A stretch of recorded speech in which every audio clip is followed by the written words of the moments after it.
Ինքն Ալեն Սիմոնյանի տրամաբանությամբ, եթե Ալիևը ընդամենը հայկական ինչ-որ մի զառանցանքին ադրբեջանական զառանցանք է հակադրում, կամ ռուսերեն ասած «какой привет, такой ответ», ապա Ալիևը կարող էր իրեն թույլ տալ Հայաստանն ասել Արևմտյան Ադրբեջան միայն մեկ դեպքում,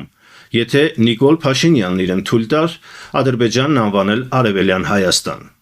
բայց Նիկոլ Փաշինյանը նույնիսկ սուրճի չի կարողանում նորմալ, այսպես համարձակորեն հրավիրել Ալիևին, ու արհամարվելուց գլուխը կախում է, որ մնաց Ադրբեջանին անվանի Արևելյան Հայաստան։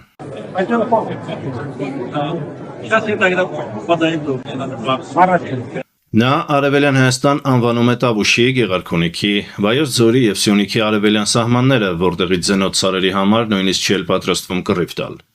Եթե Ալիևը որևէ տեղ ինչ-որ հիմք ունի դուրս տալու, այդ հիմքը տվել են միայն Նիկոլ Փաշինյանը, ով հայտարարեց, որ Արցախը Հայաստան է ու պատերազմ հրահրեց, և Ալեն Սիմոնյանը, ով Աղդամն իր հայրենիքն էր համարում և հպարտորեն նկարվում Աղդամի նռան այգիներում։ Ուրեմն եկեք ֆիքսենք, ժողովուրդ ջան, որ իրավագիտական ու քաղաքագիտական տգիտությունը Ալիևի նացիստական ու պատմությունը բացահայտ խեղաթյուրող հայտարարությունները նույնացնել հայության օրինական պահանջների հետ, որը,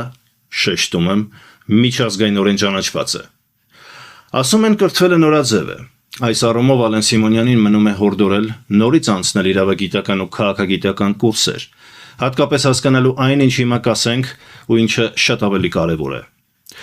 Արցախցիների իրենց հայրենիք վերադառնալու իրավունքը ճանաչված է միջազգայնորեն,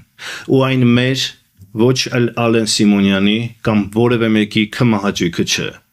Արցախցիների էթնիկ զտման փաստը ճանաչվել է օրինակ Եվրոպական խորհրդարանի կողմից, որով Ալիևին հստակ ուղերձ են հղել ապահովելու արցախցիների անվտանգ վերադարձը իրենց հայրենիք։ Ալեն Սիմոնյանը այդ ժամանակ գուցե ճամփորդում էր և ուսումնասիրում, հավանաբար, փղեր հեծնելու արվեստը, և տեղյակ չի եղել, թե ինչ է տեղի ունեցել, չգիտեմ։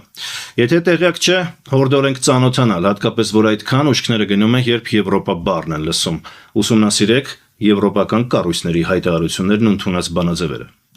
Արցախցիների իրենց հայրենիք վերադառնալու իրավունքը ճանաչված է նաև Ռուսաստանի Դաշնության կողմից։ Հայաստանում Ռուսաստանի դեսպանն անգամ հայտարարել է, որ դա շատ կարևոր է Ռուսաստանի համար։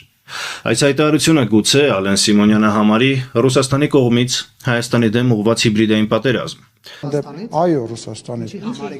Հայաստանի հանդեպ տարվում է հիբրիդային պատերազմ։ Բայց կարծում եմ, որ եթե որևէ մարդ մտադիր չէ սպասարկել ադրբեջանական շահեր, այդպիսի ընկալում երբեք չպետք է ունենա։ Վերջապես, ՄԱԿ-ի դատարանով պահանջվել է Հայաստանի ու Արցախի միջև բացել Լաչինի միջանցքը, այսինքն ապահովել Արցախի ու Հայաստանի միջև